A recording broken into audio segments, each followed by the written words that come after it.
আবারও ভূমিকম্পে কেঁপে উঠেছে রাজধানী ঢাকা। আজ শুক্রবার সকাল 10টা 40 মিনিটে হঠাৎ অনুভূত হওয়া কয়েক সেকেন্ডের এই কম্পন শহরবাসীর মধ্যে ব্যাপক আতঙ্ক ছড়িয়ে দেয়। মুহূর্তের মধ্যে দুলে উঠে বিভিন্ন বহুতল ভবন।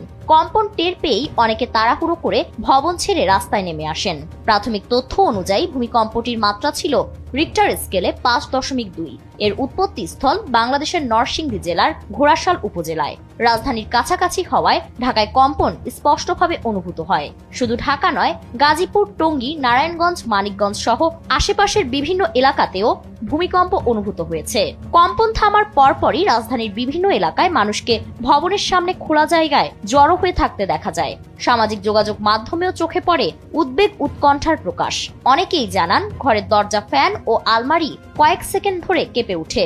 এখন পর্যন্ত বড় ধরনের কোনো ক্ষয়ক্ষতির খবর পাওয়া যায়নি। তবে এই কম্পনের কারণে কিছু বাসার দেয়ালে ফাটল সৃষ্টি হতে দেখা গেছে।